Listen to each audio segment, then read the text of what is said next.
अगर आपके साथ भी कोई पैरानॉर्मल इंसिडेंट हुआ है तो आप उसे हमें इस ईमेल आईडी पर शेयर कर सकते हैं।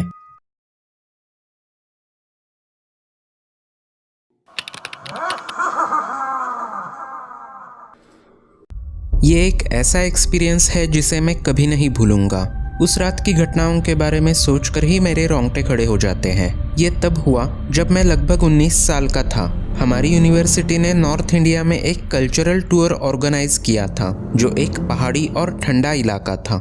सड़क लंबी और घुमावदार थी, धुंध और टेरिबल विजिबिलिटी के साथ। हमने अपने होटल तक पहुंचने के लिए पूरे दिन बाय रोड ट्रैवल किया जो एक रिमोट रीजन में स्थित था, उन मोनेस्ट्रीज से कुछ ही घंटों की दूरी पर जहां हम अगले दिन जाने वाले थे। अनफॉर्चुनेटली रात के करीब 11 बजे हमारी बस खराब हो गई। हम अभी भी अपने डेस्टिनेशन से कुछ घंटे दूर थे, इसलिए हमारे बस ऑपरेटर ने कुछ फ़ोन कॉल्स किए और अपने दोस्त को एक दूसरी बस से हमें नियरेस्ट होटल में ले जाने के लिए कहा, जो बहुत बड़ा था और सरप्राइजिंगली खाली था।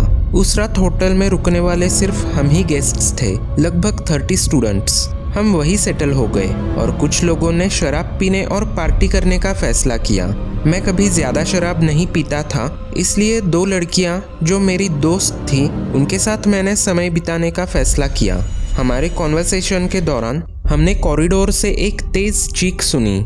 सामने वाले रूम में रहने वाली लड़की जोर जोर से चिल्ला रही थी और रो रही थी। वो अपने कमरे में वापस जाने से इनकार कर रही थी। उसने क्लेम किया कि रूम में कोई पर्दे के पीछे छुपकर उसे देख रहा था और गायब होने से पहले उसने उस व्यक्ति के साथ आई कांटेक्ट किया था। सभी ने उसे शांत कराया और मामला जल्द ही वहीं पर खत्म हो गया। हालांकि इसके तुरंत बाद होटल के स्टाफ ने अजीब व्यवहार करना शुरू कर दिया। उन्होंने कॉरिडोर की सभी लाइटें बंद कर दी और डिमांड की कि हर कोई अपने रूम में रहे और अपना दरवाजा लॉक कर ले।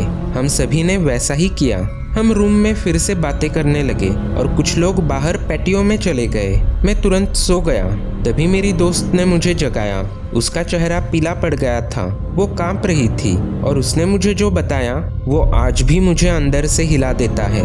कोई मेरी आवाज़ में उसका नाम पुकार रहा था, हंस रहा था और उसका मजाक उड़ा रहा था और उससे पूछ रहा था कि क्या वो मुझे देख सकती है। लेकिन वो आवाज़ मेरी ओर से नहीं आ रही थी क्योंकि मैं तो सो रहा था। वो आवाज़ रूम में हर तरफ से आ रही थी। जब हमारी दूसरी फ्रेंड वॉशरूम से लौटी तो उसे भी कुछ समझ नहीं आया, लेकिन कुछ बहुत ही बुरा फील हो रहा था। रूम के हीटर्स अपनी पूरी कैपेसिटी पे चल रहे थे, लेकिन इसके बावजूद भी कमरा बहुत ठंडा था। आखिरकार हर कोई पूरी तरह से घबरा गया और हम में से लगभग 9 लोगों ने एक ही रूम में रुकने का फैसला किया ताकि हम सुरक्षित महसूस कर सके। आधी रात में मेरे दोस्त ने मुझे जगाया और मुझसे पूछा कि क्या मैंने हमारे कमरे में कदमों की आवाज़ और हंसी सुनी है। मैं नहीं कहना चाहता था, लेकिन जब मैंने सुनने की कोशिश की तो मुझे हल्के कदमों की आवाज़ और हंसने की आवाज़ सुनाई दी। हर कोई सो रहा था, कुछ तो खर्राटे भी ले रहे थे। मैंने अपने दूसरे फ्रेंड को जगाया जो किसी भी पैरानॉर्मल चीज़ में विश्वास नहीं करता था, लेकिन उसने भी वो आवाज़ें सुनी। अब हम सभी घबराए हुए थे, लाइट भी ऑन नहीं कर पा रहे थे। आवाज़ें और भी इंटेंस हो गई, हवा में भारीपन महसूस होने लगा और ठंड भी बढ़ गई। हमारे चारों ओर एक घबराहट महसूस होने लगी। इस समय हम में से हर कोई जाग रहा था और चिल्लाने के करीब था। वो आवाज़ें लगभग 5 मिनट तक चली और अचानक बंद हो गई। जैसे ही आवाज़ें बंद हुई, हमने कमरे के कोने में एक काले रंग की आकृति देखी। हम एक दूसरे से पूछते रहे, क्या तुम्हें भी वो दिख रही है? वो आकृति अचानक कहीं से प्रकट हुई थी और हम सब उसे देख सकते थे। इसके बाद वो आकृति हिलने लगी। तभी मेरा दोस्त जोर से चिल्लाया, प्लीज़ हमें अकेला छोड़ दो, आई बेग यू। फिर फुसफुसाहट की आवाज़ इंटेंस हो गई। वो ब्लैक फिगर अभी भी वही थी। तभी अचानक सन्नाटा छा गया। उसके बाद सबसे भयानक हंसी सुनाई दी। आवाज़ लाउड एंड क्लियर थी। ये एक शरारती बच्चे की आवाज़ लग रही थी, लेकिन उससे ज़्यादा वो एक ऐसे एडल्ट की आवाज़ थी जो एक बच्चे की आवाज़ की नकल कर रहा था। हम सब चिल्लाए और लाइट स्विच ढूंढने लगे। तभी अचानक सब कुछ रुक गया। कोने में कोई ब्लैक फिगर नहीं थी, फुसफुसाहट नहीं थी। हवा हल्की हो गई और हमें गर्माहट महसूस हुई।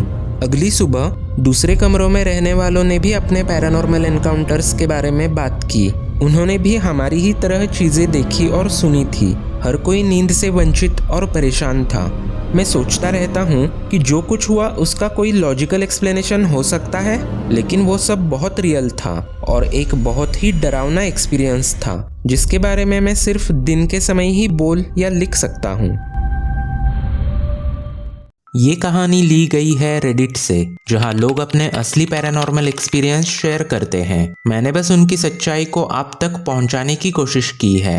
अगर आपको ऐसी कहानियां पसंद है तो चैनल को सब्सक्राइब करना मत भूलना। अगली बार फिर मिलते हैं एक और सच्चे डर के साथ इसी नाइटमेयर में।